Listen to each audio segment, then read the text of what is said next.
like I expected, last week in the UFL was incredibly tough to predict. I ended up going 2-2. I'll take it. But yeah, it was certainly a rough week of predictions. This week, not going to be any easier as injuries are starting to plague the league. Let's dive right into it. The first game is the Memphis Showboats against the St. Louis Battlehawks at 12:30 on Saturday. Memphis's O-line looked terrible last week, and a lot of it is because Birmingham has a really good front seven. St. Louis is dealing with some injuries along that front seven, but still don't think it's really going to matter. St. Louis is a dominant threat. They're a really, really solid team. I'm going St. Louis to win this one. Again, Memphis, they just have looked rough pretty much the entire season. I've given them some kind of leeway because they won their first week against Houston. But now Houston is clearly the worst team in the league, so that leeway is gone for the most part because they just have looked slow in the past 2 weeks. They're playing against another high-flying team in St. Louis. I'm going St. Louis to win this one. So there are two 7 p.m. games on Saturday. They're going to be regional broadcasts. The first one, the one I'm going to be covering, is DC versus Birmingham. Matt Corral is listed as the starter on the depth chart for Birmingham, which I'm not fully agreeing with. Adrian Martinez played incredible last week in the full-time starter role. I wonder if this is going to be Corral being the full-time starter for the entire game, or back to the 2QB system, which again I'm not a fan of the 2QB system. DC is starting to get the rhythm going, starting to look a lot better as a team. So I would have preferred Birmingham just keep the hot-handed in Adrian Martinez. They're not. I'm still going with Birmingham to win because again, their defense is phenomenal.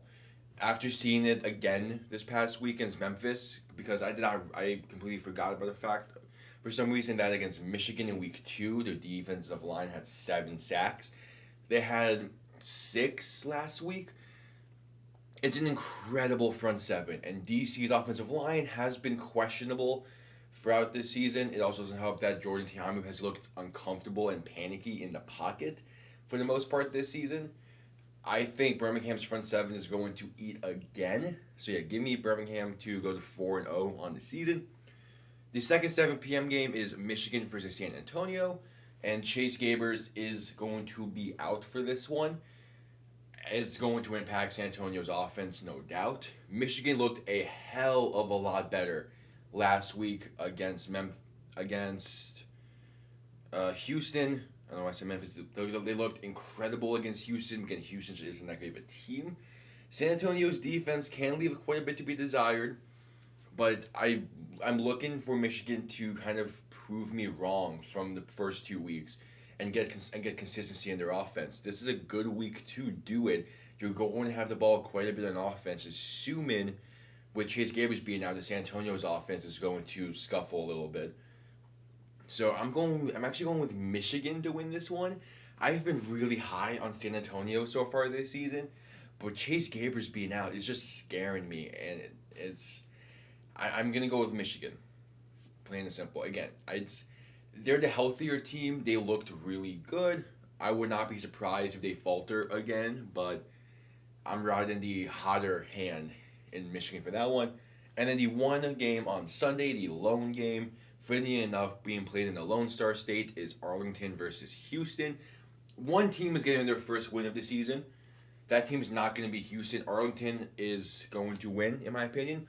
The past 2 weeks, Arlington has looked incredible as an overall team, but their defense falters late, their offense struggles in the fourth.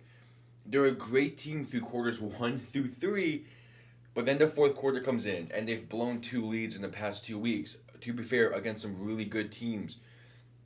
I don't see that happening this week against Houston. Houston is just a lost cause for this season at this point.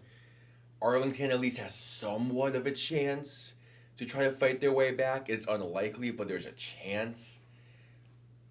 So yeah, I'm gonna go with Arlington. They finally get their win. They should be at 2-1, or at least 1-2. Instead, they're sitting at 0-3 to finally get their first win in a much needed game on Sunday. And with that, those are my predictions. St. Louis, Birmingham, Michigan, and Arlington for the wins this week. Hopefully, I have a similar performance to week 2 where I went 4-0. Thank you all for watching. Subscribe, you know the whole gist. Comment down below your predictions. And I will see you all for the play-by-plays tomorrow.